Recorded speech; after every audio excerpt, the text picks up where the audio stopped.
Welcome to VNT. Please subscribe and hit the bell icon for more breaking updates. In the global race for technological dominance, China has quietly seized control of the world's most powerful resources, rare earth elements. These minerals, though often overlooked, are the invisible force powering our modern lives.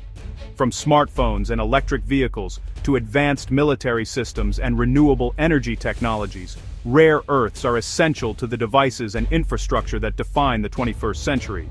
These 17 metals are the backbone of modern technology, and China now dominates every stage of their journey, from mining to refining to manufacturing. No other country comes close to matching China's scale or efficiency in this sector, making it the undisputed leader in rare earth production.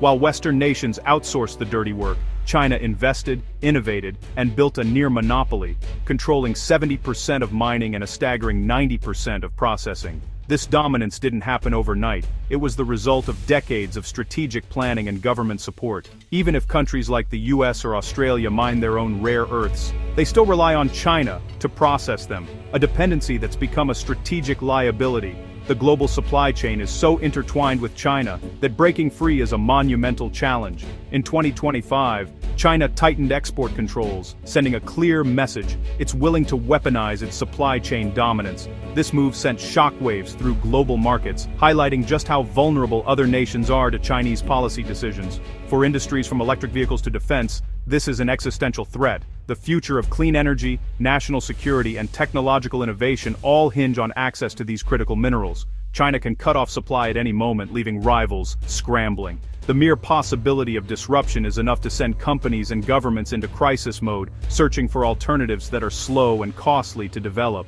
This wasn't luck. Decades of state-driven policy, R&D, and relentless focus gave China the upper hand, not just in resources, but in the knowledge to refine them. China's expertise now sets the global standard, making it even harder for others to catch up. The West is only now waking up to its vulnerability, facing a competitor fortified by both minds and expertise. Governments and companies are scrambling to secure alternative sources, but progress is slow and the gap is wide. The question remains, can the rest of the world catch up before it's too late? Or will China's grip on these vital minerals shape the future of technology and geopolitics for decades to come? Rare earth elements aren't actually rare in the Earth's crust, but their unique chemical and physical properties make them absolutely essential to the technology that powers modern life. They're the force behind the powerful magnets in electric vehicles, the vibrant colors and sharp images in our screens, and the ultra-sensitive sensors in advanced military hardware and guidance systems. Neodymium and praseodymium are the key ingredients that drive the motors in electric vehicles. Terbium and dysprosium keep those motors running efficiently, even at extremely high temperatures. Yttrium and europium are what make our displays bright, colorful, and energy efficient. From life-saving MRI machines in hospitals to cutting-edge fighter jets, rare earths are the invisible engine of the digital age, quietly powering the devices and systems we rely on every day. The defense sector is especially vulnerable. A single F-35 jet, for example, needs over 400 kilograms of rare earths for its advanced systems and performance. Disruptions in rare earth supply aren't just economic, they're a direct threat to national security, affecting everything from military readiness to critical infrastructure. The US and its allies now realize their technological edge, and even their security, depends on a supply chain largely controlled by a strategic rival, China.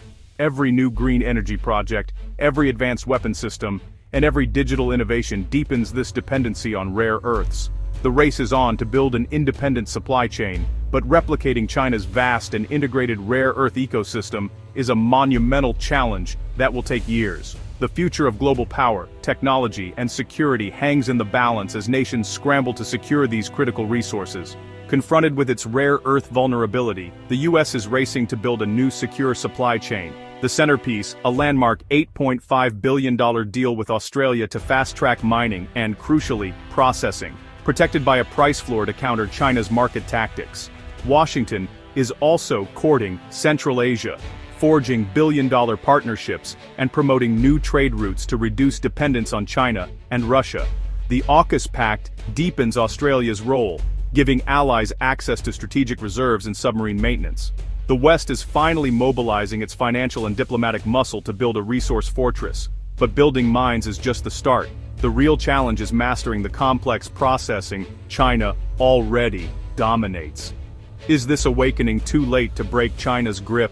While the West scrambles to build mines, China is racing ahead in innovation and intellectual property. Its Institute of Rare Earths is a powerhouse, churning out patents and research at breakneck speed, fencing off the most advanced techniques. China's dual-engine talent pipeline produces both top scientists and skilled technicians, creating a deep, self-sustaining knowledge base. The result? A widening expertise gap. Western companies hire a few specialists. China has thousands perfecting every step of the process. This accumulated know-how is nearly impossible to replicate quickly. Even if the West secures minerals, it may lack the expertise to process them.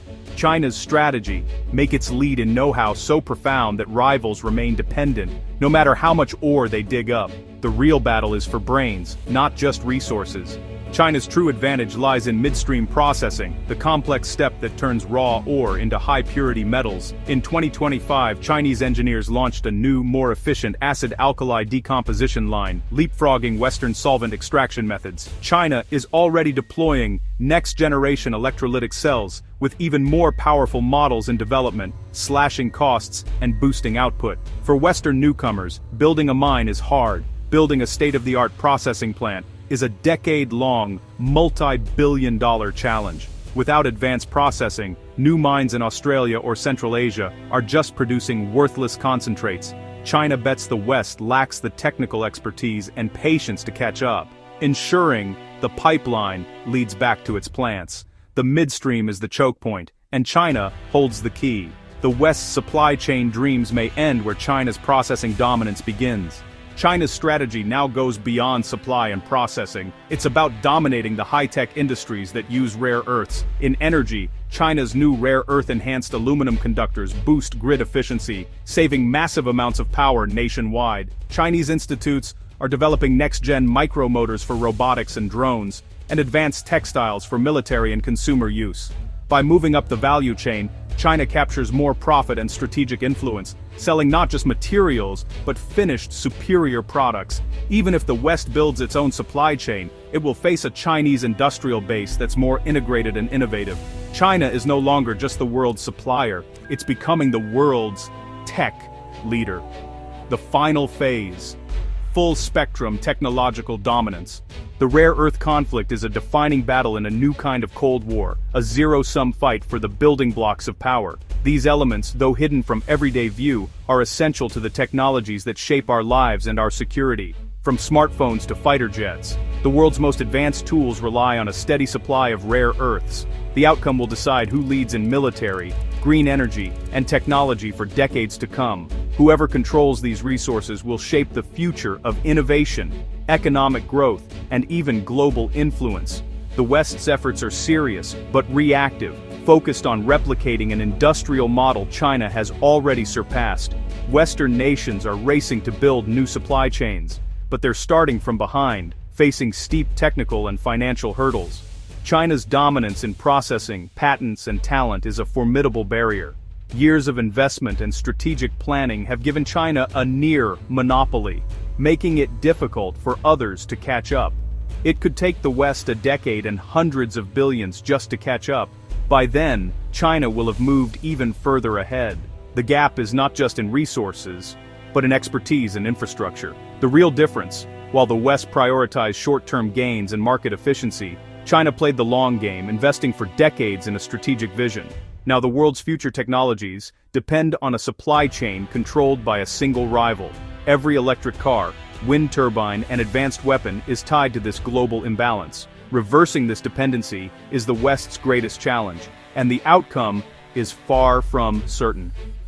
The stakes are nothing less than the power to shape the world's technological destiny.